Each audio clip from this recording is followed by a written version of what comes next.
En el episodio de hoy exploraremos los fundamentos matemáticos que hacen posible diseñar y construir edificios, puentes y muchas otras obras impresionantes, desde ecuaciones diferenciales que modelan el comportamiento de las fuerzas hasta el análisis de tensiones y deformaciones. Desentrañaremos los secretos de cómo las matemáticas dan vida a las estructuras, mientras descubrimos cómo las ecuaciones se convierten en obras maestras de la ingeniería.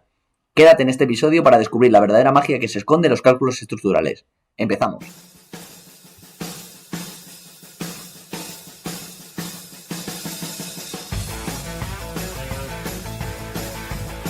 Bienvenidos y bienvenidas al podcast Hablando de Estructuras, un programa educativo sobre los fundamentos, avances y desafíos en el campo de la ingeniería estructural. Con vosotros, el encargado de guiarnos en este apasionante viaje de conocimiento, Arturo Silva.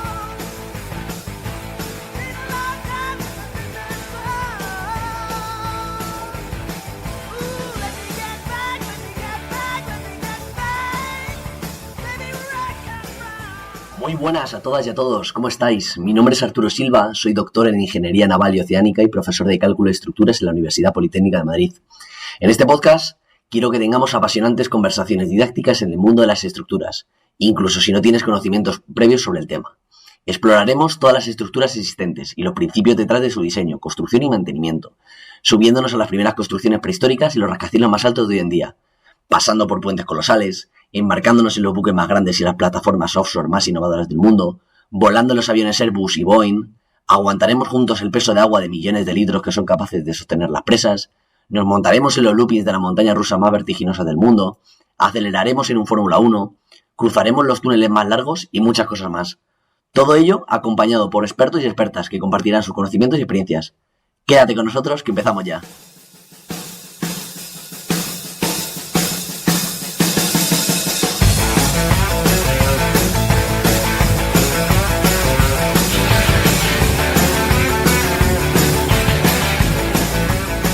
En el capítulo de hoy tenemos a Rubén de la Cruz Sánchez, ingeniero naval por la Universidad Politécnica de Madrid, doctorando en Ingeniería Matemática y director y profesor de la Academia CPI de asignaturas relacionadas con el cálculo, el álgebra, ecuaciones diferenciales y métodos numéricos. En Ingeniería Naval, caminos, aeronáuticos, minas, energía, montes, industriales, edificación. Podría seguir así toda la tarde, Vela. ¿Cómo estás? Muy buenas. ¿Qué tal? Muchas gracias, Arturo, por tu invitación.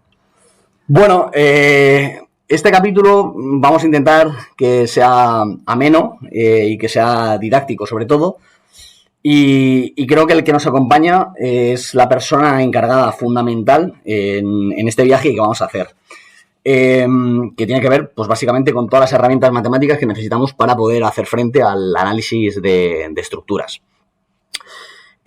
Vamos a ir recorriendo tranquilamente, o no tan tranquilamente, los diferentes conceptos. Nos dejaremos algunos en el camino, somos conscientes de ello, pero vamos a ir viendo algunos de esos conceptos y vamos a ver qué fundamentos matemáticos hay detrás de todos ellos. Para ello vamos a ir haciendo referencia pues a los conceptos que se desarrollan en asignaturas pues del tipo de elasticidad y resistencia a materiales, cálculo de estructuras, bueno, dinámica de estructuras también. Iremos viendo cada una de esas asignaturas y de los conceptos que subyacen por detrás de ellas, ¿vale? Bueno, pues vamos a empezar. Vamos a empezar por el campo de desplazamientos. El campo de desplazamientos que sufre una determinada estructura, un determinado punto de esa estructura, que no deja de ser un campo vectorial en tres dimensiones, y en la que cada una de esas dimensiones depende, como no puede ser de otra forma, de X y Z, ¿no? Bueno, determinado el campo de desplazamientos, ¿qué fundamentos matemáticos están por detrás de ese campo de desplazamientos? Bueno, pues, ante todo, buenas tardes. Y yo te diría que hay un concepto que tiene que ver con el cálculo de varias variables que los alumnos pues estudian en los cursos, generalmente de cálculo 2, ¿no? En primer año de carrera, y que hace alusión a los dos tipos de funciones. Las funciones del alumno no debe olvidar que son escalares y vectoriales. Las escalares es en aquellas donde nos interesa únicamente la magnitud. No necesitamos nada más, punto a punto, sobre la entidad sobre la que la vamos a medir. Pero luego tenemos las funciones vectoriales que nos interesan no solo la magnitud, sino además una dirección de aplicación como mínimo. Pues en este caso nos encontramos con una magnitud de tipo vectorial, con tres componentes, en la que cada componente nos va a indicar el desplazamiento en la dirección de cada eje, de los tres ejes cartesianos que existemos en ese punto, en función de la X y de la Y, ni más ni menos, y de la Z. Vamos a seguir un poco más. fuerzas de superficie. Vamos a intentar definir lo que es esa fuerza de superficie. Esa fuerza de superficie son aquellas, están definidas, son aquellas aplicadas sobre una superficie S, que vamos a llamar genéricamente, de un sólido elástico o un sólido deformable. Constituyen un campo vectorial definido en S, en esa superficie, y un ejemplo típico de este tipo de fuerzas pues es la presión de un fluido actuando sobre la superficie del sólido. ¿Qué fundamentos matemáticos hay detrás de esta fuerza de superficie? Bueno, pues mira, para hacer actuar una fuerza sobre la superficie de un sólido, lo fundamental es una integral de superficie, que es así el nombre como su propio nombre indica, ¿no? Una integral de superficie, ¿qué es? Es una integral en la que hacemos actuar un campo, en este caso pues es de tipo vectorial, sobre un elemento diferencial de esa superficie, que es el elemento que necesitamos imponer en esa integral. Ese elemento diferencial de superficie requiere del normal a la superficie en cada punto, que recuerdo al alumno, también aprendió en la asignatura generalmente de cálculo, ¿no? Que se obtiene como el producto vectorial entre la derivada de la superficie en función de sus dos componentes. Porque hay que recordar que una superficie, la forma normal de definirla es en función de los componentes, bien sean cartesianas o bien sea en paramétricas, que es donde nos harán falta para sacar los vectores normales en una superficie curva. Una superficie que no sea plana. Así que en una integral doble, pues multiplicaremos nuestro producto, haremos el producto entre nuestra función vectorial por el elemento diferencial de superficie y lo integraremos entre los valores de cada uno de esos dos parámetros, ni más ni menos. Y luego otro tipo de fuerzas que actúan sobre nuestro sólido elástico, sobre nuestra estructura, ¿vale? Cuando hablamos de sólido elástico es nuestra estructura, pues son las fuerzas de volumen. Y básicamente, pues esas fuerzas de volumen son las fuerzas gravitatorias y las de inercia, por ejemplo. Habría muchas más. Sobre esta fuerza de volumen, ¿qué tipo de fundamento hay? En este caso, sí, para los de superficie era una integral doble, para una integral sería una integral de volumen, ni más ni menos. 3 integrales, de superficie 2, de volumen 3, una integral triple. Y básicamente lo que hay que tener en cuenta, bueno, es que hay que saber cuando queremos integrar un volumen es, pues eso, saber. Yo creo que la clave de estas integrales, tanto la integral doble como la integral triple o la integral de volumen y la de superficie, es delimitar bien esos límites de integración. Correcto. Por eso te decía que el alumno tiene que controlar el mundo de la parametrización de una superficie, porque es la forma más sencilla, generalmente en cilíndricas, en esféricas, en el caso de las de volumen, de mover los parámetros con los que se trabaja. Una parametrización, hay que olvidar que disminuye el número de variables a utilizar en una unidad respecto a lo que sería la superficie en cartesianas, con lo cual nos es más sencillo mover una U y una V que una X, una Y y una Z. Pero sí, efectivamente, lo primero que hay que hacer es tener muy claro el rango de recorrido, pues si estamos, por ejemplo, parametrizando con cilíndricas, pues el radio y el ángulo de longitudes. Si estamos en unas esféricas, pues la colatitud, el ángulo de longitud o su radio. Eso es fundamental, conocer el rango de movimiento de la variable y, por supuesto, la parametrización. Luego hemos estado hablando sobre las fuerzas de superficie, que son básicamente las que actúan sobre nuestro cuerpo o nuestra estructura, nuestro sólido elástico, y ante esas fuerzas el sólido responde. Esa respuesta es una tensión que se produce de forma interna en la estructura y que es uno de los criterios para delimitar pues cuán cargada está esa estructura, ¿no? Pues si tenemos una tensión de X, ¿no? Esa tensión, que no deja de ser una unidad de fuerza por unidad de superficie, insisto, es un requisito o un requerimiento que las normas nos establecen como máximo y que nos permiten dimensionar esa estructura. ¿Cómo podríamos definirlo matemáticamente, lo que es la tensión? Bueno, pues la tensión la podemos definir a través del límite, como el valor límite que tiene la fuerza por unidad de área cuando esta tiende a cero. Suele llevar la dirección del campo de fuerzas, que no significa que sea normal a la sección, ¿vale? Y normalmente la mediremos en unidades de presión, pero es un límite, en toda regla.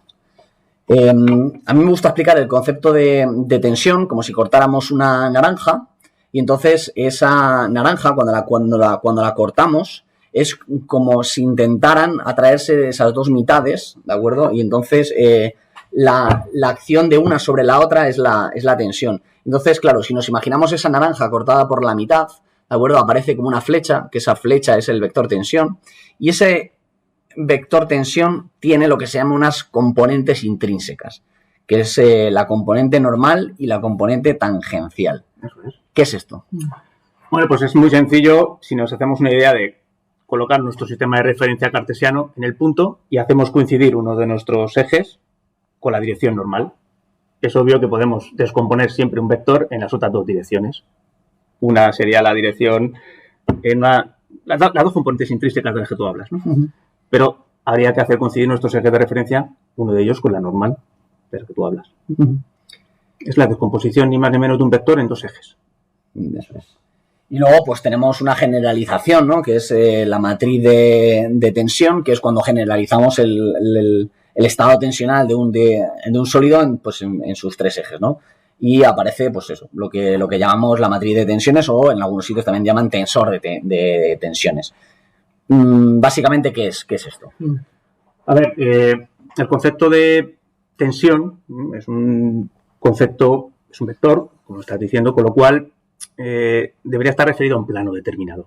Cuando lo que nosotros queremos es conocer el esfuerzo en cualquier plano que pase por ese punto, obviamente ya no podemos hablar solamente del concepto vector, hay que traducirlo a un tensor o a una matriz. ¿Por qué? Porque digamos que el tensor de tensión lo que hace es darnos una idea de la distribución de tensiones y los esfuerzos internos que tiene en todas las direcciones, podríamos decir.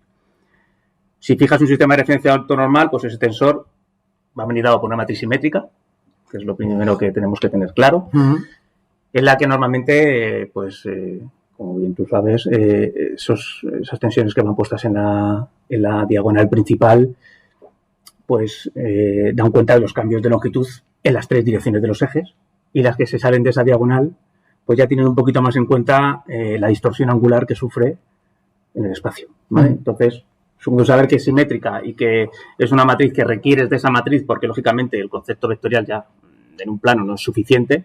Cuando trabajamos con un sólido, pues hay muchos planos que pasan por ese punto, pues uno se imagina claramente que necesitamos del arma de la matriz, del tensor. Muy importante la matriz de tensión, porque ya digo, representa el estado tensional de ese sólido elástico, y básicamente pues están las componentes normales, la diagonal principal, y las componentes tangenciales o las tensiones tangenciales en el resto de posiciones de esa matriz, que bueno, iremos viendo en futuros capítulos en condiciones, en según qué condiciones, pero bueno, si el material es idealmente isótropo y eso, pues se supone que esa matriz se puede ser representada en una matriz de 3×3. Luego aparecen unas ecuaciones que básicamente son las ecuaciones de equilibrio interno. Estas ecuaciones de equilibrio interno, sin entrar a matar en todo esto, bueno, básicamente definen las condiciones que debe cumplir precisamente las componentes de la matriz de tensiones que acabamos de hablar, para que el volumen interior del sólido elástico se encuentre en equilibrio con los volúmenes que la rodean. Básicamente, ¿esto qué es? Pues ya sabemos que todo cuerpo tiene que estar en equilibrio, porque si no, estas herramientas que estamos hablando no las podríamos hacer. Y entonces, para verificar que ese cuerpo está en equilibrio, aparecen unas ecuaciones, ¿no? ¿Y esas ecuaciones cuáles serían?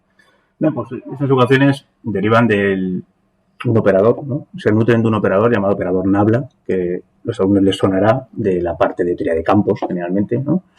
Es un operador que cuando efectuamos el producto con ciertos campos, pues nos dan los famosos operadores vectoriales, que tanto miedo dan ahí en los primeros años, como son la divergencia, o el gradiente, o el laplaciano, etcétera, etcétera, ¿no?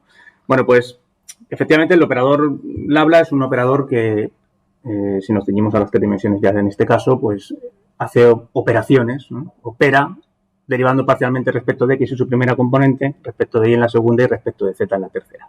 Si nosotros efectuamos el producto escalar de ese Nabla, en este caso, por un tensor, obtenemos un sistema de tres ecuaciones que, igualado a las fuerzas de volumen, nos daría la primera ecuación de equilibrio, y que sería la divergencia del tensor igual a las fuerzas de equilibrio. En el caso de que lo que hagamos es un producto escalar, tendríamos también la opción del gradiente, ¿vale? Así pasamos a otra de las ecuaciones, igualado a las fuerzas de volumen. Eso es. Cambiar así. Esta fuerza de volumen que hemos explicado precisamente antes, que antes era el segundo punto. Eso es. Las ecuaciones de equilibrio interno tienen que ver con las fuerzas de volumen, y entonces alguien podría decir, ¿y con la fuerza de superficie que hemos explicado antes? Pues con la fuerza de superficie aparecen lo que se llaman las ecuaciones de equilibrio en el contorno, que básicamente en la superficie, en la superficie esa genérica de la que hemos hablado antes, la superficie S, ¿de acuerdo? Las fuerzas de superficie deben ser equilibradas por fuerzas internas. ¿Qué tipo de herramientas matemáticas están ahí? Bueno, en este caso, con una simple proyección ortogonal no bastaría. El alumno la que conoce más habitualmente es la proyección ortogonal de un vector sobre otro. con el producto escalar habitual, ¿no? Sin matriz de Gram ni nada, ¿no? Es el producto escalar que utilizan en la asignatura de álgebra en los cursos de primero. Pero ahora pues estaríamos hablando de una operación ortogonal entre la matriz y un vector, ¿no? Estaríamos multiplicando una matriz, escalarmente una matriz de 3×3 por un vector de 3×1. Esto me sirve para recordar a los alumnos que es fundamental el dominar las dimensiones de los elementos que se multiplican escalar y vectorialmente, ¿vale? Buen recordatorio, sí. Para que tengamos claro que para multiplicar una matriz de 3×3 es necesario que nuestro vector sea un vector de 3×1 y, bueno, el resultado será un sistema de 3 ecuaciones y que, bueno, pues desde lo que me estás hablando, ¿no? Unas ecuaciones para el equilibrio del contorno en uso.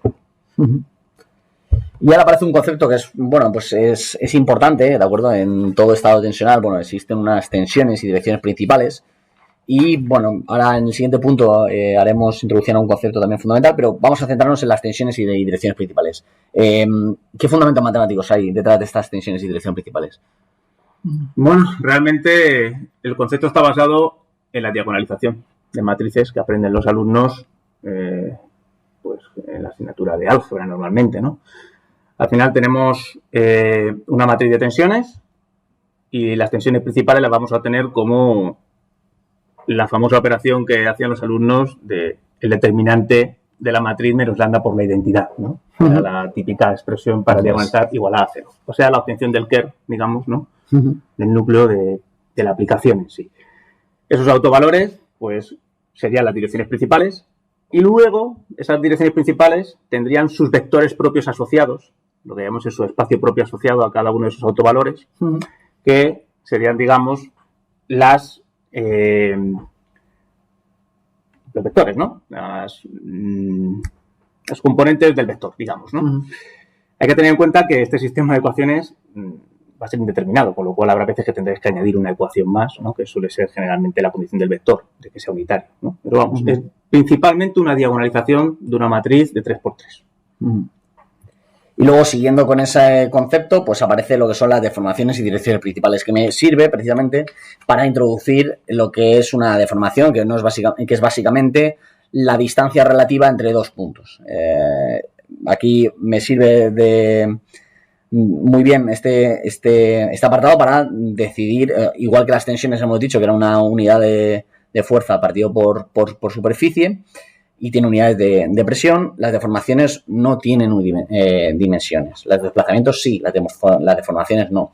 Y esa deformación, insisto, es la distancia relativa entre dos puntos. Básicamente, cuando se le somete a unas determinadas fuerzas, ese cuerpo, esa estructura, genera unas tensiones en su interior y además genera unas deformaciones. Esas deformaciones, en función de la teoría que estamos aplicando, si estamos aplicando la elasticidad lineal, esas deformaciones son muy, muy, muy pequeñas, pero las hay, ¿vale? Y siguiendo un poco con el mismo concepto de tensiones y direcciones principales, aparece el concepto de deformaciones y direcciones principales, que es básicamente lo mismo, ¿no? Eso es, efectivamente, es una matriz simétrica también. Es una matriz en la que, pues, en su diagonal principal aparecerán las deformaciones longitudinales unitarias, según cada dirección de los ejes. Y luego, pues fuera de esa diagonal principal aparecen un medio de lo que se llamarían las deformaciones transversales unitarias en cada plano, o según cada plano. Bueno, no es cuestión de meternos ahora con la expresión, ¿no? De la matriz, pero es básicamente eso, una matriz simétrica igual que la de tensiones.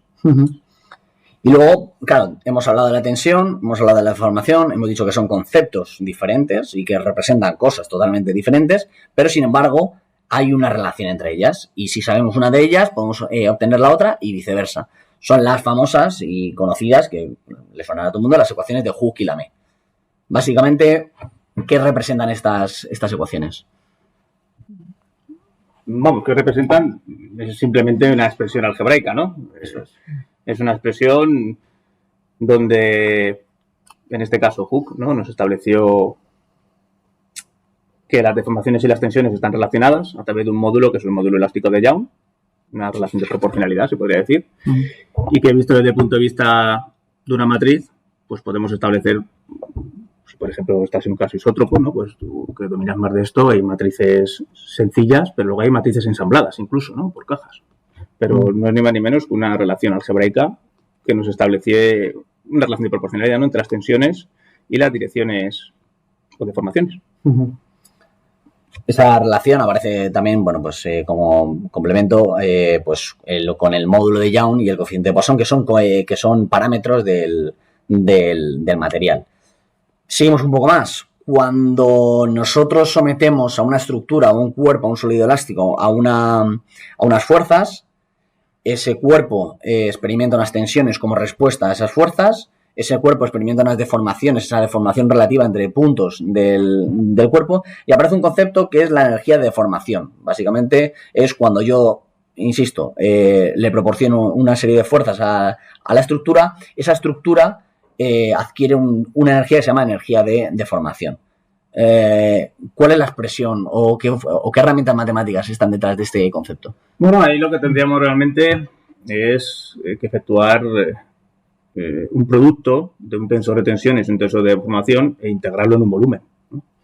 Así que al fin y al cabo, pues lo único que tendríamos que hacer es eso, una integral de volumen y luego calcular un producto tensorial de dos matrices, basado en el álgebra fundamental.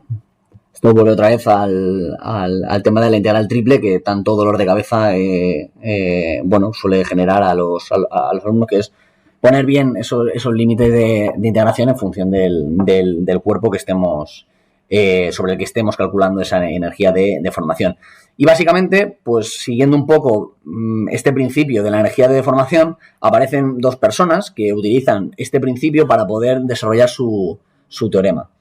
Este teorema, no vamos a entrar aquí básicamente, son los famosos teoremas de Castigliano y Menabrea, que los iremos viendo en futuros capítulos. Aquí simplemente los vamos a mencionar y simplemente, pues es un tipo de herramienta que uno y otro gestionan para poder deshacer una hiperestaticidad en una estructura.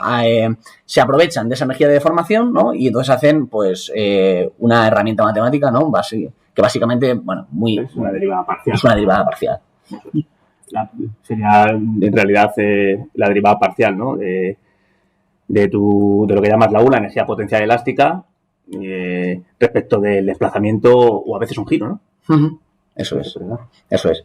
Estos teoremas, como he dicho, que los iremos viendo tranquilamente, son muy utilizados cuando queremos deshacer una hiperestaticidad, que en futuros capítulos veremos lo que es una hiperestaticidad, que básicamente cuando tenemos más incógnitas que las ecuaciones de equilibrio y por tanto necesitamos aportar más ecuaciones al sistema para poder deshacer esa hiperestaticidad y que sea isostático el problema, pero insisto, básicamente lo iremos viendo en futuros capítulos. Hay un tipo de carga que es como muy básica, que es la primera que se da cuando se habla de esto de elasticidad y resistencia de materiales, que es la carga axial, que básicamente es, yo ahora mismo tengo un boli en mis manos y cuando yo tiro de ese boli por los dos extremos de forma lineal con la directriz del boli, aparece pues lo que es una carga axial, ¿no? Entonces, aunque no se vea, evidentemente porque ya hemos dicho que los desplazamientos son muy, muy pequeños, infinitesimales, básicamente ese boli se deforma longitudinalmente y entonces aparece lo que se llama pues un desplazamiento de carga axial. ¿Cómo se calcula o qué herramienta está detrás de ese desplazamiento a carga axial? Bueno, aquí la herramienta se podría decir de las más fáciles, ¿no? Una integral simple. El desplazamiento sería una simple integral que empezaría en 0 hasta la longitud que tenga nuestra barra y dentro tendríamos un simple cociente de la carga, el área de la sección, que puede ser variable, ¿no? Y el módulo elástico. Muy importante ese concepto, el de área variable. Ese boli, si tiene la sección constante, es todo maravilloso, pero puede ser, como bien has dicho, una sección variable y por tanto habría que integrar esa expresión. Si no, pues simplemente sería sacar unos valores fuera y una integral bastante inmediata. Uh-huh. Bueno, y llegamos a un punto que podríamos estar varios capítulos hablando sobre esto. Vamos a intentar resumirlo de la forma más breve que podamos, pero mencionándolo bien, que es básicamente aquello del cable. Un cable es un elemento estructural que básicamente no resiste cargas a flexión, que su única capacidad, muy grande, pero su única capacidad es a carga axial, concretamente a cargas de tracción. Y ese cable, cuando cuelga de 2 puntos, no está tenso, cuando cuelga de 2 puntos forma la famosa catenaria, que es esa forma que vemos en los cables. Solamente hay que coger cualquier cosa que tengáis en casa o donde lo tengáis, básicamente el cordón de una zapatilla, lo sujetáis por los 2 extremos, esa forma que hace es una catenaria.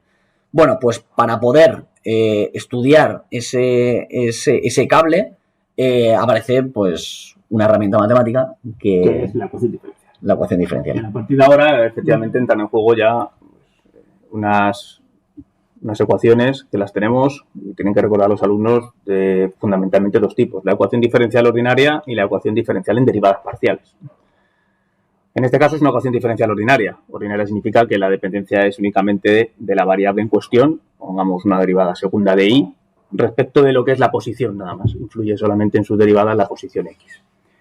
Y esa derivada segunda, pues en este caso es una simple ecuación diferencial de segundo orden y homogénea, ¿vale? Y lo que hace es adoptar la forma que tiene el cable en esa catenaria. Su resultado es exactamente esa catenaria.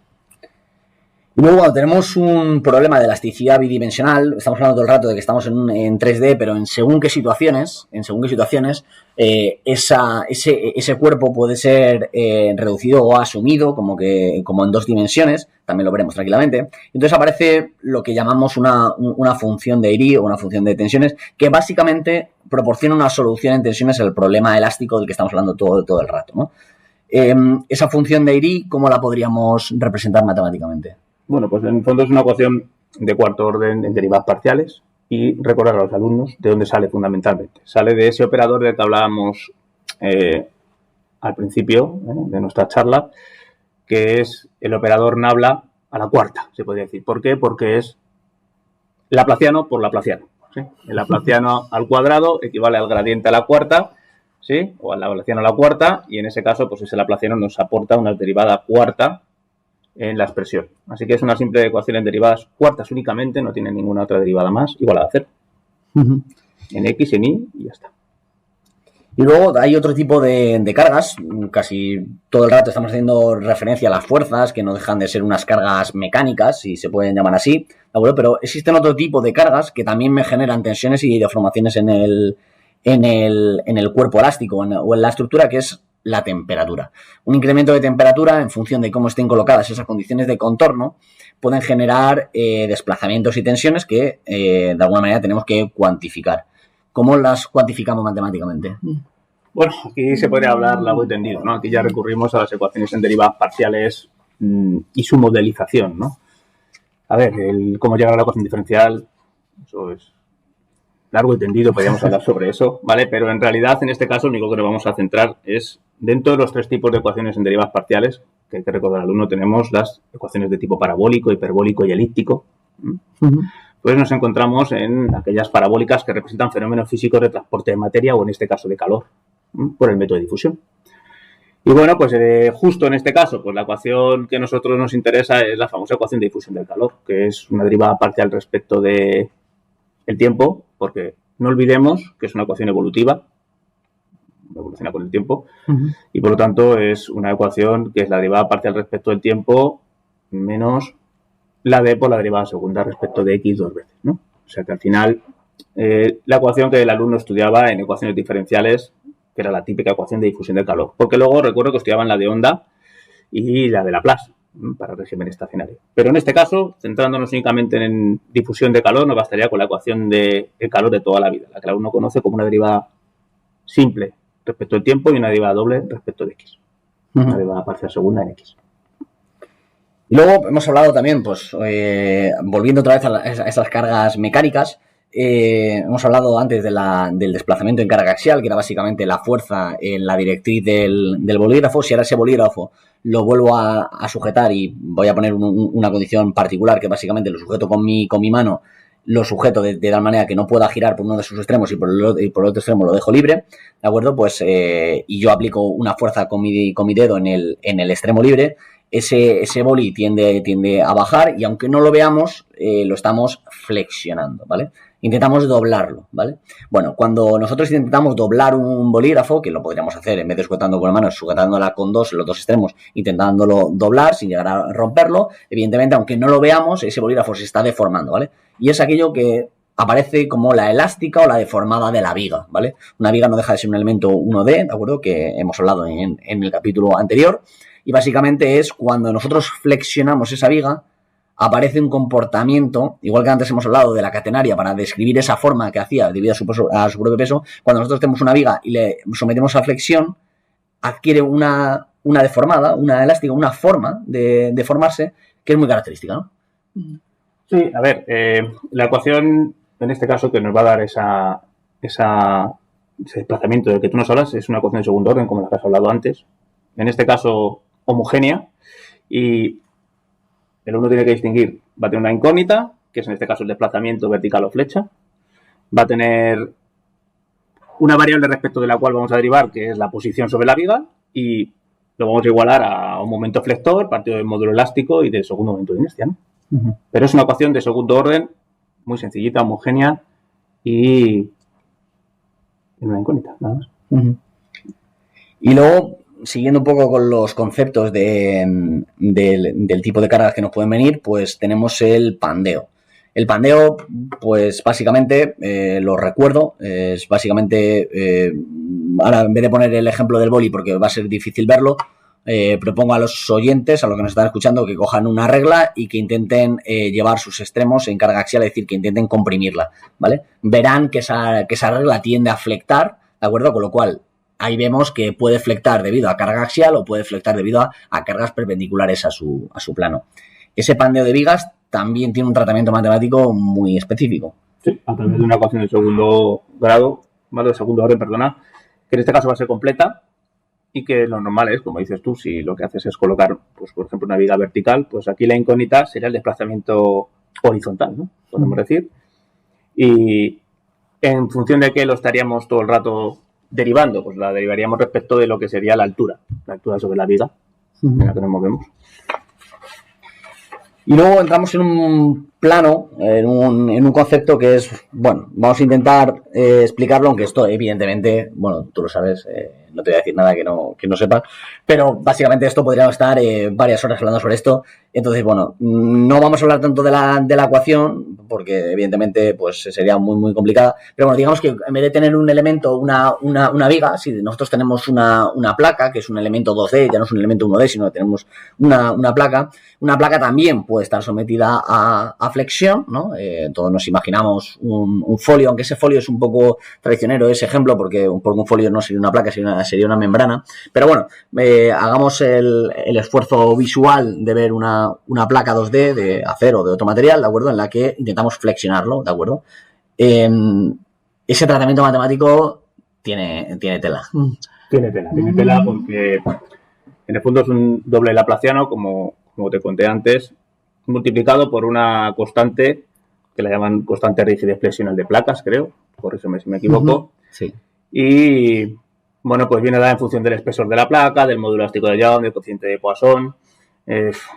Igualando toda esta carga, pues obtiene una ecuación de derivadas parciales que solo tiene términos cuartos y que resolverla no es habitualmente nada trivial. Es una ecuación en la que pues te puedo contar que principalmente para resolverla, pues primero elegir unas coordenadas adecuadas, porque el alumno, y esto me sirve pues para darle consejos, ¿no? de todas estas ecuaciones de las que llevamos un rato hablando, al final, cuando el alumno se pone a trabajar con ecuaciones diferenciales, lo primero que tiene que establecer es el tipo de coordenadas que quiere utilizar, las coordenadas adecuadas. Me explico, si son placas rectangulares, pues igual me interesa utilizar coordenadas cartesianas, mientras que si las placas son placas circulares, lo ideal sería utilizar coordenadas cilíndricas.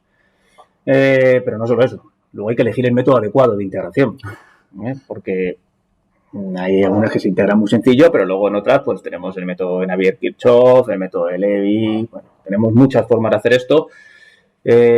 Incluso, como ahora vamos a comentar, ¿verdad? En posteriores conceptos tendremos que recurrir a los desarrollos en serie para ayudarnos. Exactamente. Antes hemos hablado precisamente de la flexión de vigas y hemos hecho esa analogía con las placas, que también tienen una flexión, es decir, tienden a doblarse. Y ahora tenemos otra forma de tratar eso, que es básicamente una extrapolación de lo que hemos hecho antes, que es el pandeo de vigas, es aquello cuando nosotros cargamos axialmente, comprimimos una cosa y se dobla, se flecta, pues aparece lo que se llama el pandeo, que no es más que un fenómeno de inestabilidad. Y también ocurre en las placas, cuando intentamos comprimir los lados de esa placa, pues aparece lo que se llama el concepto de abolladura de placas. ¿Cómo se trata matemáticamente esa abolladura? Bueno, básicamente es una ecuación también de orden 4, lo que pasa que, bueno, ahí a la ecuación anterior, que era la ecuación de Lagrange, ¿no? La que hemos estado comentando para el caso de placas delgadas bajo flexión, pues se le añade un término que ahí me ayudarás tú más, ¿no? El significado que tienen esos términos, que es una ecuación de cuarto orden a la que le añadimos un segundo sumando, que es otra ecuación de segundo orden, en derivadas parciales, por supuesto, también, que está multiplicada, como veo ahí, por las normales, me imagino, ¿no? Que son... Sí, son básicamente para los que nos están escuchando aparecen unas cargas, de acuerdo, que básicamente en función de si estás en X o si estás en Y, pues aparecen unas cargas normales a esos lados de la placa. Imaginémonos un folio en la mesa, de acuerdo. Los lados, tú puedes colocar el origen de coordenadas donde tú quieras o donde estimes oportuno. También tiene su arte donde colocas el origen de coordenadas, pero no vamos a entrar ahí. Y entonces ese pandeo de las placas puede ser por cargas perpendiculares o bien puede ser por cargas tangenciales, es decir, aboya por cortantes, que se llama. En vez de por normales, aboya por cortantes. Bueno, pues eso, básicamente una ecuación con derivadas cuartas y derivadas segundas parciales, igual a cero, que tiene lo suyo, ¿no? Pues en el caso, para resolver este tipo de ecuaciones, nuevamente lo que tomaremos es nuestra incógnita, la desarrollaremos en serie de Fourier, de senos, y para adelante. Generalmente pues utilizaremos el método de separación de variables, si es posible, y si no, pues ya son palabras mayores, ¿no? Para eso tenemos el cálculo numérico en esas situaciones. Pero básicamente es eso, ¿no? Una ecuación con dos sumandos, uno de cuarto y otro de segundo orden en derivadas parciales. Sí, has hablado de un tema muy interesante que no vamos a entrar ahora, pero bueno, que suele generar y cuando sigue su nombre, pues empiezan los sudores fríos, que es el de Fourier, ¿no? Pero es fundamental porque el alumno tiene que tener claro que las formas de aproximar una función pues no solo son de forma polinómica, ¿no? Que es la más evidente, el famoso polinomio de Taylor, ¿no? Que son potencias de base, un polinomio centrado en un punto. Al ingeniero le interesa en muchísimas ocasiones desarrollar una función que generalmente será una fuerza en base de senos y cosenos. ¿Por qué? Pues porque al fin y al cabo nos da una idea de cómo se propaga esa fuerza y podremos además, comparándola con las fuerzas que intervienen en nuestra estructura, detectar armónicos, detectar vibraciones no deseadas y comparar unos términos con otros, porque generalmente, como ya saben los alumnos, pues las fuerzas de aplicación senoidal o periódicas durante un determinado tiempo pues se rigen de senos y cosenos. Compararlas es mucho más sencillo que si tengo todo polinómico, porque no voy a poder comparar ni los términos del sumando ni los armónicos. Así que desarrollos de Fourier es fundamental. Le tenemos mucho miedo cuando estamos al principio de la carrera, pero luego uno se va ayudando de ellos casi para todo, ¿no? Y en este caso las ecuaciones en derivadas parciales es fundamental. Fundamental sobre todo a la hora de resolver las derivadas parciales. Y terminamos este recorrido con la dinámica de estructuras, que podría ocupar ella sola varios capítulos, pero aquí, bueno, vamos a entrar simplemente en lo más básico, ¿de acuerdo? Antes hemos hablado de flexión, abolladura, elástica, deformada, hemos metido muchos conceptos en este vaso que hemos empezado a llenar. Y pues imaginemos que ahora esa carga no es estática, sino que esa carga es dinámica, pues lo cambia prácticamente todo, porque, bueno, ese tratamiento matemático hay que modificarlo ligeramente, ¿no? Ligeramente, ¿no? Porque vuelve a ser una ecuación diferencial. Como puedes ver, una derivada segunda de la posición, ¿no? Respecto del tiempo. En este caso ya es completa, porque está igualada al término... Sí, de la fuerza, ¿no? Del tiempo. Y un poquito más, ¿no? Y luego se las puede retocar un poco, ¿no? Porque lleva la masa multiplicando en el término de derivada segunda, pero en el fondo es una derivada, o sea, una ecuación diferencial de segundo orden lineal completa, de las que tendríamos que sacar su homogénea asociada y su particular y sumarlas. Bueno, yo lo cerraría aquí, pero tengo una última pregunta que hacerte, o incluso más que pregunta, una petición, ¿no? Una petición. Para aquellos que nos estén escuchando, que después de meterle todo esto durante 37 minutos que llevamos de grabación, después de todo esto, si tú tuvieras que decir qué es lo importante o qué herramientas matemáticas son importantes para los que van a diseñar estructuras, ¿qué es lo que aconsejas?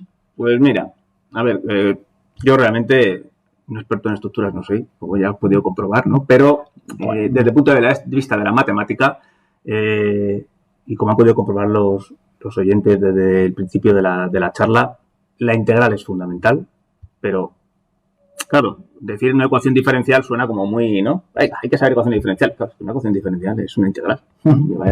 Hay que integrar para resolverla, ¿no? Eso es. Entonces el alumno tiene que tener muy claro, de menos a más, ¿no? Pues primero, ya no te digo conocer la superficie, porque eso se puede consultar en cualquier lado, pero sí tener claro conceptos tipo cómo se las parametriza, cómo se obtienen elementos básicos sobre ella, cómo es el vector normal y cómo se puede hacer una descomposición, ¿vale?, de un simple vector en sus ejes, cómo integrar en una, en dos y en tres variables, que eso es de suponer que un chico que está a este nivel ya lo ha probado en los cálculos correspondientes.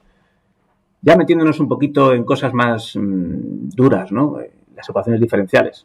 Con las ecuaciones diferenciales ordinarias se va casi a muchísimos sitios, ¿no? Una gran parte de la asignatura se puede barrer con ecuaciones diferenciales ordinarias. Las ordinarias son aquellas que el alumno aprende prácticamente a sacar su homogénea, porque casi todas son lineales, ¿no? O si no lo son, lo intentamos que sean y luego ya las corregimos, ¿no? Ya corregimos los resultados, pero casi todas van a ser lineales, con lo cual una simple homogénea más una particular nos va a dar la solución. Eso sí, que el alumno pues tenga cierto manejo en la forma de obtener la solución particular, bien sea por el método de Lagrange o bien sea por simple ensayo de soluciones.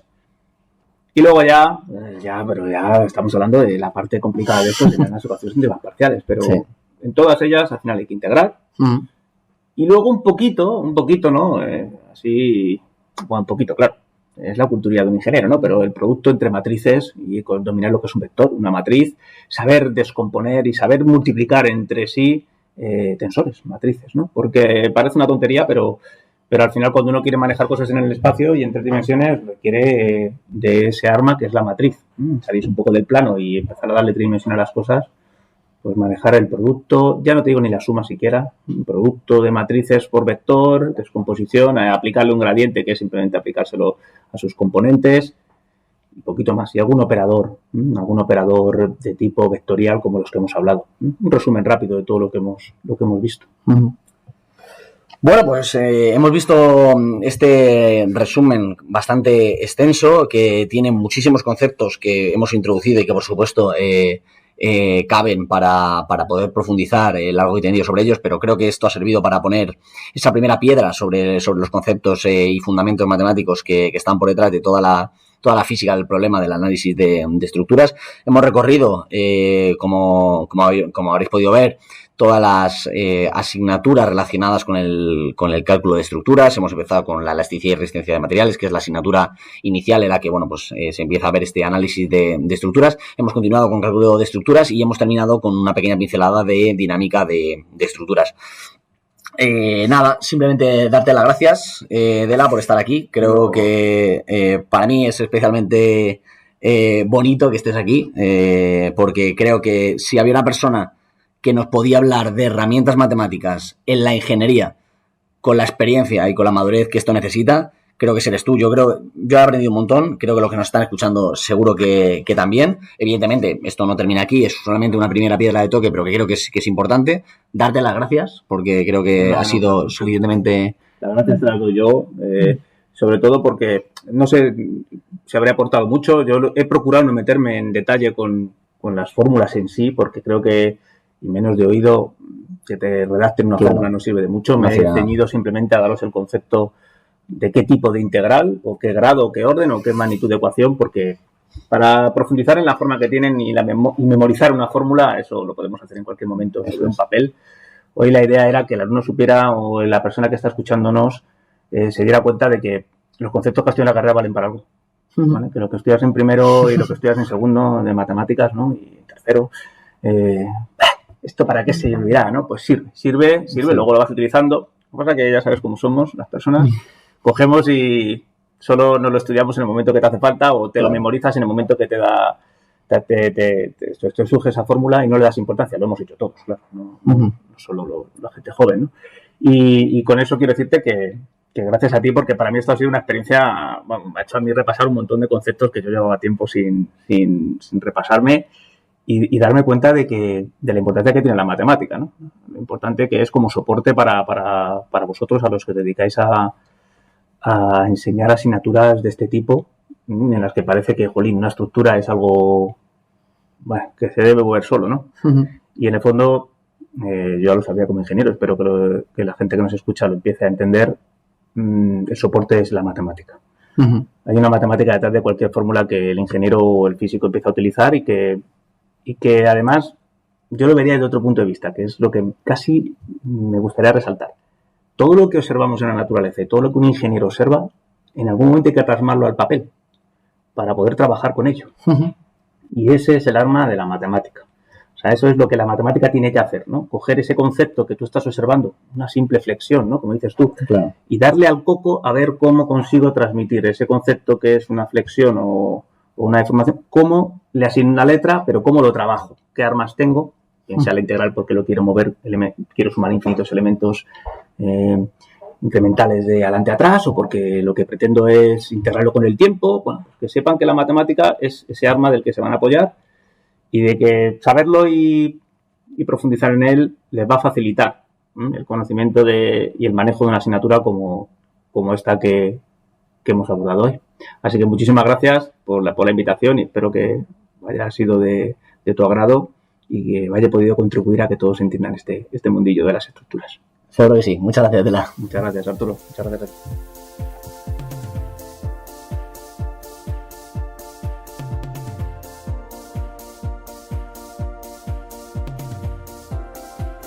Muchas gracias por acompañarnos en este capítulo. El podcast que estás escuchando se llama Hablando de Estructuras. Te invito a que te suscribas en Spotify, donde estarás al día de antiguos y futuros capítulos. También te invito a que me sigas en Instagram con el nombre de Ingesofía, donde complemento estos conceptos que acabas de escuchar con descripción gráfica detallada también en YouTube. Muchas gracias. Nos vemos en el próximo capítulo.